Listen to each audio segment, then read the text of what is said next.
If you didn't know, I own one of these, which stands for lots of trouble, usually serious, or so they say. Naturally, being parts bin cars and British designed, they are pretty quirky cars, and I think they are famously very quirky cars. Talk about some of the quirks of the Lotus Evora. We can start with an easy one, the key. It's a Ford Transit key, and I think these are also used in Jaguars. They are extremely expensive with this little nugget on there, but if you get a blank one, they're pretty cheap, which is kind of the typical Lotus experience. Window switches and the mirror adjuster are out of a Toyota. Again, cheap from Toyota, expensive from Lotus, but they're the same. My ex-girlfriend's Toyota Corolla had the exact same ones. This one I think may be more of a Euro car thing, and I'm just not used to it, but it doesn't have key on power, it has key in power.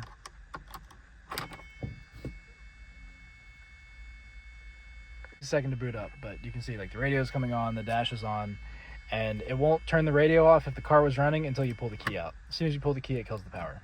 Very weird for me, weird learning experience, but the Cayman I have seems to do the same thing, just not till it's off.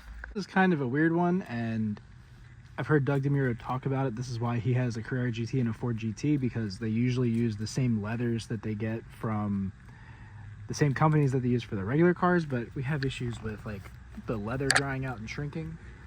That seems to be pretty common on these. Same thing, like the dashes I think do eventually start to shrink, but nowhere near as bad as like a Ferrari would. Every Evora I've seen, this airbag cover is popped up because the pins apparently break off, and it's just something that will happen eventually with the heat, so not much you can do there, and that also seems to be a common trend. This one's hard to get in video, but as you can see, there's some shrinkage here in the fiberglass. This happens on every S1 Evora. There's like a sealant there. Everyone I've seen has that exact same thing, and I met somebody else with one, and we were both like, do you have the spot? So it's definitely a thing, and it happens on both sides. It's pretty hard to see, but it's one of those things like once you've seen it, you can't unsee it. But overall, it's pretty cool. Another kind of weird thing that takes some getting used to is the pedal box. So this here, where my foot is the inner wheelhouse. So you're kind of, you can see my position. I'm shifted over to the right pretty considerably. It kind of follows that rocker that is also kind of a bear to get over. It's about that high and that wide. Obviously that's all relative, but it gives you an idea. But the pedals are grouped extremely close together, which is cool, but you can see like I wear a 10.5 and these are skate shoes, so they're pretty small and it's tight. You can't drive this with like work boots or anything like that on. It's definitely a chore. So another quirk, and I'm sure some people would say this is stupid and you don't need that in this car anyway, but there are no cup holders in this car. This is the closest thing you get to a cup holder. It kind of sort of works if you have like a can, but it's got to be the right size, and as you see, you get splash on the leather and stuff, so I try to keep that clean. But that's definitely not fun. There are some other cup holders that people sell that bolt onto the seat adjuster, but I had one and I kicked it and I broke it, and it really didn't work that well in the first place. The other thing with the pedal box that's a little goofy, there's no dead pedal. So as you can see, like I'm pushing my foot down and I can only hit the clutch because the wheel well's here. So if you're driving and you're not on track, like you're cruising down the highway, you don't really have a good place to put your left foot. So I end up driving like this a lot. You can kind of put it under the clutch pedal. That's actually not horribly uncomfortable, but you know, it's not ideal if you need to like panic stop. Obviously like the brake is the priority there, but you know. And this is kind of a goofy one. The window is all the way down right now, but this little bit stays up, and that kind of is the point of the window. A little weird, not uncomfortable, doesn't really do anything. I kind of wonder if it helps with wind buffeting, because this does cruise very nicely even at high speed with the windows down. I don't know if that acts as a deflector to kind of send it out of the back. I don't really know.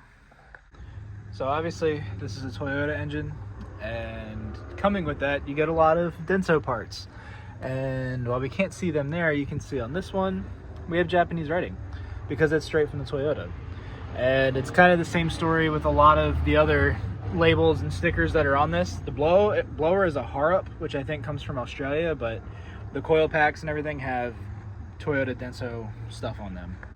And if you see in the back there, there's your oil dipstick. It's kind of really hard to reach, especially if the engine's hot, because it's all the way back there. I'm not the tallest guy, but that's not fun. But you can also see that heat extractor of sorts. So that's actually on the catalytic converter on the inside. Well, not the inside, but the side of the engine. I think to kind of pull the heat from getting into the back firewall. And as you can see, it pulls it up to here. This is super hot. The car's been sitting for almost half an hour. It's still super hot, and it's destroyed the paint in the process. My plan is at some point to get a carbon fiber one of these, and when I do that, to take these mesh pieces, Cerakote them. That way it's nice and high temp, and hopefully they don't do that again. So I don't have the wheels off to show this, but the front hubs are splined like an all-wheel drive car. Presumably whatever car they got the hub from was all-wheel drive or maybe front-wheel drive, and they just reused it. But yeah, with the wheels off, you can see the splines and everything. They're all rusty because nothing's in there. The rears are also splined, obviously, but that's how it drives the car.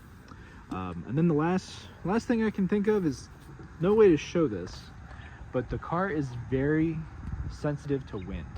And I can only assume that's because it has aero that actually works. Like, obviously, this is the intake for the engine. The rear diffuser and splitter and everything is all functional as well. The whole bottom of the car is flat and ducted kind of into that splitter. There's also like a heat relief on the bottom that I think catches a lot of air. This one is, you know, also functional, obviously, but I think this is to let heat out. These are functional pass through, so there's no parachute effect. But if you're driving this car at highway speed and it's windy, it blows all over the place. I have never felt a car as sensitive to the wind as this. The Cayman is not like this. My buddy's Elise is not like that. It reminds me of driving like a U-Haul van in the wind, which is really strange because it's a quarter of the size. But anyway, that is the weird quirks of the Lotus Evora.